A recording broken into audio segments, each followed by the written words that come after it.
Welcome to Black and Gold Today, brought to you by Ray Brandt Infinity. I'm Rachel Whittaker. Many Saints fans were shocked and a bit sad by the news of Pierre Thomas's release. So here to talk about that and more is our columnist, Jeff Duncan. Well, Jeff, I was a bit surprised by the Thomas report, really because Mark Ingram's status is uncertain. So what do you think is next for the Saints running backs? I mean, did this move pave the way for them to re-sign Ingram? Well, I think it certainly gives them the opportunity now. I mean, they've got a plan in mind. The only running backs right now under contract on the roster are Kyrie Robinson and Travaris Cadet, and I think they certainly don't want to go into the season with just those two running backs. They're going to have to address that position, and they made it known that they wanted Mark Ingram back. Sean Payton, the other day said he's had conversations with Mark Ingram. Mark Ingram has said he would like to come back, but look, it's going to come down to what kind of contract offer they can make to Ingram and whether that's going to be competitive in the open market for him. Running backs right now are pretty much devalued across the league, but there might be one team out there that really is interested in him, and I think he and his agent are going to take his services to the open market and probably give the Saints an opportunity to match whatever deal he gets on the open market, because I think ultimately he'd like to be here, all things being equal, but that's a big question mark right now if the Saints can match anything on the open market. We were talking off the air about Jermon Bushrod. Was a very similar situation a few years ago. The Saints left tackle wanted to come back here, was very happy. The Saints wanted him back. He got to the open market, and the Chicago Bears made him a deal the Saints simply couldn't match. Something like that could indeed happen with Mark Ingram, and the Saints are going to have to address, if it does, they'll have to address that position in free agency or the draft.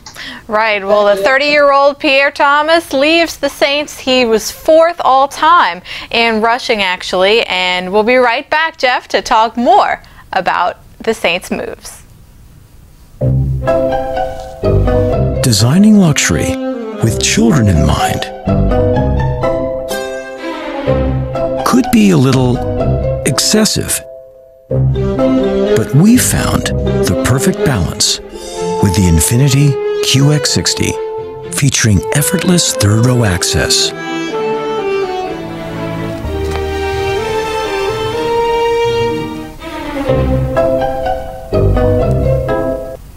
Welcome back.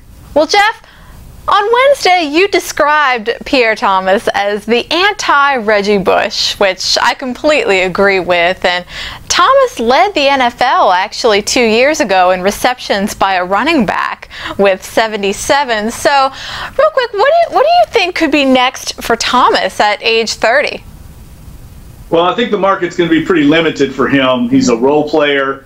He fit very well in the Saints' offensive scheme, but he's going to have to find another scheme like the Saints, I think, to find an open suitor. But look, Pierre Thomas is a winning player. I think a team like the New England Patriots, or a team that's very successful and has a lot of parts already in place, could see some potential in Pierre Thomas to fill the same role that he had here in New Orleans on their offense. Let's not forget that Joe Lombardi is now the offensive coordinator in Detroit, Ryan Pace, and a lot of former Saints executives working up in Chicago. I could see a couple of those teams potentially looking at him to come in and be a veteran presence in the locker room and also fill that kind of third down role for them. So I think he's going to play again somewhere in the NFL. I don't know how long he's going to play, but I think for at least a year or two he'll be employed by somebody.